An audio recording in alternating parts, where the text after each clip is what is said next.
What's going on, everybody? My name is Bendy, and this is Disney Heroes. So, I'm a little bit behind. I completely was not mentally prepared for a new Arena Coliseum month, so I kind of had to pull my new Arena Coliseum video together because I just totally wasn't ready for it. But this month we have some new rules, and I'm gonna go through them right now. So for this month, we actually have a pretty interesting one. This is actually probably the first interesting one in quite a few months now. But this month we have the rule being fantastic damage has no effect. So this means that any hero that does fantastic damage is going to be just completely useless this month. Unless they have some other abilities that makes them good. But fantastic damage is just going to be completely useless this month. So normal damage and basic attacks are just going to be running rampant all over the place. I'll get into a little bit more specifics about what's going to be good this month as we keep going, but fantastic damage has no effect is the rule.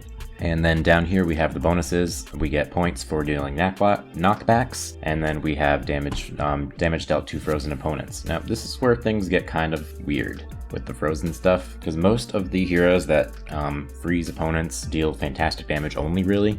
So for the most part, the only way you're going to be able to get the freeze bonus points is by pairing your freeze heroes with heroes that deal normal damage, for the most part. But all in all, it's definitely a very interesting set of rules and bonuses this month that I am going to be getting into here. Now, if you're looking at this on the Reddit, I have a companion post that I always post with the Reddit, and over there you're going to see a list of every hero that does knockback and freeze, as well as I might include a just list of heroes that only deal fantastic damage, because those heroes are going to be just completely useless this month. Although some of them are supports, so they might still have some use. But overall, heroes that only deal fantastic damage and nothing else are going to be just totally useless, so I'm going to include a list of them. So if you're looking at this just on YouTube, consider going over to the Reddit for the companion post, because there's a few extra content for you over there, so go check that out. But anyways, if you enjoyed my content, definitely give me a like, subscribe, comment. It really helps out the channel, and I would hugely appreciate it. We are on the road to 1,000 subscribers, and I want to get there sooner than later. We're a little past the halfway point now. Really excited about it, and yeah, let's help me get to 1,000 subscribers. Even if you have to subscribe with multiple accounts, I won't tell YouTube. We just need the algorithm. That's really it, you know. All right, so let's get right on into it. So fantastic damage has no effect. Like I said, this means that fantastic damage is going to be completely useless this month. So heroes like King Louis, who only have skills that deal fantastic damage, not going to be that great for you this month. So you have Cheshire's not going to be that great. You have Elsa. Elsa is a freezer, but she also only does fantastic damage, so she's really only going to be useful for her freezes this month. You have Mim, who's going to be pretty useless, except for maybe her Hex is going to be kind of cool. Anybody like that, I could go on and on. Oh, the Nightmare Before Christmas heroes are also going to be completely useless, because if you don't know, all of the Nightmare Before Christmas heroes only deal fantastic damage and nothing else. All of them have some kind of passive that says their basic attacks deal fantastic damage. So all of the Nightmare Before Christmas heroes, completely useless. Would not recommend using them. Cora is going to be pretty useless. Sadness will also be very useless. She only deals fantastic damage as well, so she's not going to deal any of her damage that she does from her Rain Cloud move. She might still be useful for the silence and some of the other stuff that she does, but overall, Sadness not going to be that great. Powerline's going to be good for his freezes and his slows, but other than that, he's not going to be doing any damage for you. Also his blinds too. Which brings me into the first little tidbit that I think is going to be pretty good is blind. Now, blind in particular, I think is going to be pretty good this month, because it's going to make it so that any hero that deals fantastic damage primarily is going to just 100% useless. They're not going to deal any damage for their opponent at that point, because they're going to be stopped from using their basic attack, because that's what blind does. And then once they use their skills, they're not going to do any damage with their skills. So blind is just going to make any hero that does fantastic damage 100% useless. So if you just happen to see on the defense for in Arena and Coliseum that they have a lot of heroes that deal fantastic damage, that's going to be a great way to help. The main blinders are Goofy, Powerline, Bunsen has it. There's quite a few others. Overall, blind is like the weakest disable, but I think it has some use this month for just that particular reason. As I hinted to before, most of the freeze heroes in the game only deal fantastic damage, including Mr. Big. Mr. Big only does fantastic damage, but his freezes are going to be really, really useful, so I think Mr. Big is still going to be pretty good for you, despite that. So you're going to have to pair the freeze heroes with heroes that deal normal damage for you. So you could pair him with, say, Dash, Mulan, Angel maybe a little bit. She doesn't do a ton of damage, but Duke. You could do any study team. Study is also going to be really, really good this month. So you have Maximus, Barbosa, Pleakley, Basil, John Silver, Davey, anybody like that. I think study is definitely going to be running rampant this month for the most part. That's going to be the best way to deal lots of normal damage. Kim also studies. That's also a good pairing with this whole study meta. Jim is also going to be very good because of the boost to basic attack that he gives. And also he gives a lot of energy to his team, so that's cool. So Jim's going to be very good. To counter the study meta, I think Bunsen is also going to be great on defense, even though he does kind of a lot of fantastic damage. His main clone attacks are going to be dealing normal, so he's still going to do some stuff for you. But his purple skill, allies are immune to studies for the first 10 seconds, so I think Bunsen is going to be great to deal with all the study that you're probably going to see on the defenses. So that's definitely a thing. Going back to freeze a little bit, there is a few heroes that do actually deal normal damage that freeze. None of them are super duper crazy in the meta, but I think the best of the three are going to actually be Felix. Felix actually does quite a bit of freezing himself and is very, very underrated, I think. He's very similar to how I use Nick to give a huge skill power boost to his teammates with his purple skill. So he's almost more of a supportive character, but at the same time, with the Frozone disc, every 4 basic attacks, which this goes probably up to every like 1 or 2, he's going to freeze the enemy for 6 seconds. So this is going to be pretty useful, I think, for getting freezes off and then dealing damage to the frozen enemies. He's probably the best of the 3 that I'm going to mention right here that freeze and deal normal damage. And the next one you have is Merida. With the Elastigirl disc, every 3rd arrow freezes enemies for 9 seconds. That's actually a pretty long freeze. But Merida is probably one of the weakest damage heroes in the entire game for the most part, so she's not crazy, but if you have a good Merida, this could definitely be super helpful for getting your freeze bonus, since she does all normal damage. And then the third one that does normal damage and freezes is actually Wally, who I also think is going to be quite underrated. With his white skill, has a chance to freeze for 5 seconds. Wally also blinds as well. And like I said before, blind is going to be, I think, pretty underrated overall, since it's going to make any heroes that deal fantastic damage completely useless. How many times have I said completely useless in this video? You want to make a drinking game out of that? You'll be drunk by right about now, because I might not say it again. You'll see. I'll say it, don't worry. We'll get another drink in you.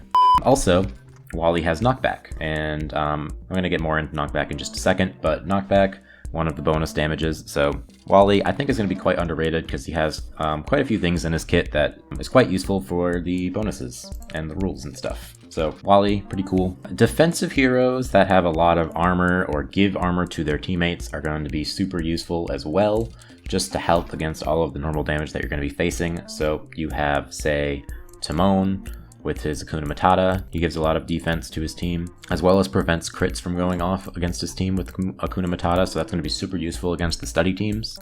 So Timon is going to be quite good to have on your defenses, I think, and just the preventing crits. Fear is going to be pretty good for a similar reason. He reduces the amount of damage that crits do with his purple skill, depending on the amount of stacks of dreads that he has. And Fear is just pretty good in general, despite the fact that he only does fantastic damage, so he's not going to deal any damage for you this year, making him completely useless. But he still has quite a lot of stuff in his kit that is going to be super useful, so definitely something to keep an eye out for. Oh, also with Fear, I wanted to mention, is there is immunity to freezes for 2 seconds.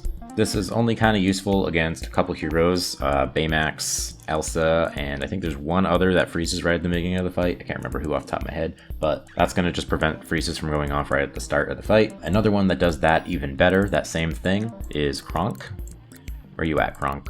There you are. With his Isma disc, he prevents his team from being frozen for the first 5 seconds. So this is actually a little bit better than the Fear one, since it's 5 seconds. So this actually has a little bit more use against just heroes in general, whereas the Fear one kind of only prevents from Baymax, Elsa, and I think there's one other. But yeah, so freeze immunity in the beginning of the wave for his teammates, super helpful. Pleakley is also going to be quite good against the freezes that your opponents have with his Milana disc. Freezes on Pleakley and his allies are 10% shorter per 5 5% HP they are missing, and then they also gain armor when they are frozen. Each time a Pleakley or an ally is frozen, they gain a lot of basic damage, so this is actually going to be super helpful, I think, especially if you're going against teams that have freeze on them. It might be worth it to switch over to this disc every once in a while. We also have Hardy, which is going to be very helpful for helping against all the freezes that are probably going to be going off. So Hardy is just going to block the freezes from going off on your team. So some of the best Hardy givers are Rapunzel. You have Joy, who doesn't actually give Hardy, but she blocks disables from going off on her team. So kind of accomplishes the same thing. So I kind of just bundle her in with the Hardy. You have Fairy Godmother. You have Linguini, who's also quite good at Hardy. Belle gives herself a lot of Hardy. And does she give her team Hardy? Oh, she does give Hardy to her team. Alright, so Belle gives Hardy. There's quite a few others that give Hardy, but Hardy is just going to help you against the freezes that are going off, as well as just any other disable. Going back to armor, I feel like I'm skipping around quite a lot, so I'm sorry if this is kind of just going all over the place in this video. I'm kind of just going somewhat train of thought here. We also have Shank and Clawhauser. Clawhauser gives himself a shit ton of armor, which is really going to help against all of the normal damage that's going to be going off. Shank gives her team a lot of armor, and I think Shank is pretty underrated overall. She's not the best tank overall, but she gives a whole bunch of armor, and I think Shank might actually be pretty good for defense in general this month. So this might be her time to shine for me. I'm very excited about that, actually. Then the last thing that I haven't really mentioned at all is knockback. There is a lot of heroes that knock back in this game. It's a pretty huge list. If you look at the post on Reddit, I put little stars next to the heroes that I think are going to be the most useful for you this month. If you see 1 star, I think they're going to be good. If you see 2 stars, I think they are the best heroes at doing the knockback. But overall, the best knockback in this game is probably Animal does quite a bit of knockback. Pocahontas actually does quite a lot of knockback with her basic attack, which I think is going to be super underrated as well. Her basic attack's a knockback, so she just knocks back constantly, actually,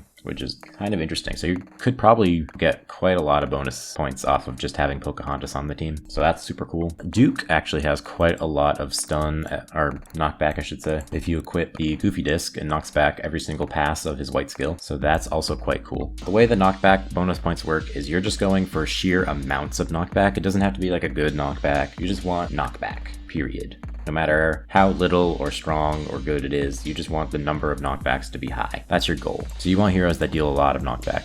Kristoff has quite a bit of knockback with his blue skill. Although it's not going to do any damage for you, but it does do quite a bit of knockback. And it freezes, so it's going to be super helpful. Kristoff's going to be pretty helpful, but he's not going to do any damage for you. Mulan has knockback with her Colette disc. She knocks back with her basic attacks, so that's kind of cool. If you wanted to switch over to this disc, that could totally work. Yeah, I mean, I'm not going to go through too many here. Mr. Incredible has knockback, which is cool. Tia has knockback with her blue skill, and the blue skill goes off quite a bit, so that's also a pretty good one. That was just for you, RK. I know you were trying to get me to move Tia up on the tier list the other day. There's quite a few heroes that do knockback, so I'm not going to go through everybody, but if you look on the Reddit, I have a list of everybody that has knockback somewhere on their kit, and then I kind of organized which ones are the best and which ones are not that great. Now, there's a few heroes that block knockback. Miss Piggy prevents herself from being knocked back. So if you have Miss Piggy on your team, she can't be knocked back, so that can be helpful just to prevent the enemy from not being able to get as many knockback points against you on your defense. Although Miss Piggy's not the strongest hero overall, so it might not be the best option, but it's definitely there. Beyond that, I'm going to get into who I think are going to be the MVPs this month. Now, runner-up for MVP, I think, is going to be Goliath and Pocahontas. So first, we're going to look at Goliath. I think Goliath is going to be super helpful for you on defense. He has a whole bunch of armor. He takes way less damage from all sources. He has knockback with his green skill, and he gives his team armor from his purple skill while using his white skill. On top of that, while he's using his white skill with his red skill, he absorbs all projectiles that would pass him. Also, with his beast, why did they make beast TH? That's dumb. All right, anyways, with the beast disc, while he's using his white skill as well, he has a chance to block knockbacks from going off on his team. I don't know if it goes to 100%. I feel like it might max out at 90. Either way, he has a chance to block any knockback from going off on his team with beast disc, so that's super cool. So you could really halt the enemy from being able to get a lot of points against you. Definitely one of the MVPs. The other one I think is Pocahontas. Like I said before, she has a lot of knockback with her white skill with her basic attack. She also gives armor, skill power, or basic damage to her team with the purple skill, and the amount goes up every time she uses her white skill by 10%, so she just gives more and more armor and basic damage and skill power to her team, depending on what team they are. So that's super cool. Also, with the Keta disc on Pocahontas, when enemies are knocked back, their attack and movement speeds are reduced by, I don't know what it would go to, probably like 50% or something like that for 6 seconds. So we're going to be reducing speed every time an enemy is knocked back, and Pocahontas knocks back quite a lot. So I think Pocahontas is going to be quite good, kind of just as a supportive control hero, as well as just dealing a lot of knockbacks for you. So that's going to be super helpful. Who I think are going to be the MVPs are mainly just going to be Wasabi and Ham, I think, just because all of the true damage they do is going to be really hard to defend against, as it always is. But Wasabi is just going to run rampant, I think. He does such quick damage. He has knockback, he stuns, he deals additional damage with basic attack. And yeah, Wasabi, I think he's going to be really, really good. All of his true damage is just insane. He does it so quickly too. That's going to be difficult to deal with, I think, especially if you're unprepared for it. And then I think Ham is also going to be quite good for a similar reason. He does quite a lot of true damage. He also knocks back with his white skill too, on top of that true damage. He has a lot of knockback, reduces movement speed. Oh, he has sap. I forgot about that. And yeah, I think Ham and Wasabi are going to be the two MVPs this month, just because of all the true damage, and they also do a lot of knocking back. It was kind of hard for me to come up with who's going to be the MVP, just because there isn't really a clear winner here.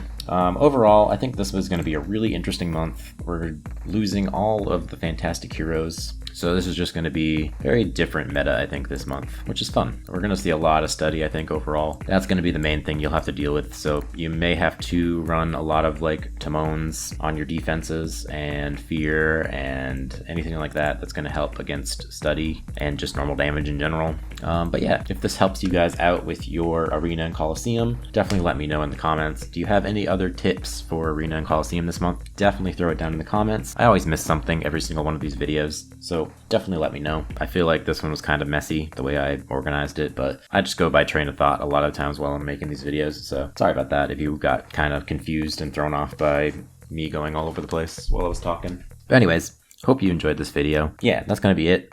So, peace. Metron is almost 3 million. Holy shit. Evil Queen is now the new background for the really good category. 1, 2, 3, 4, 5. Fuck them all. I love poo.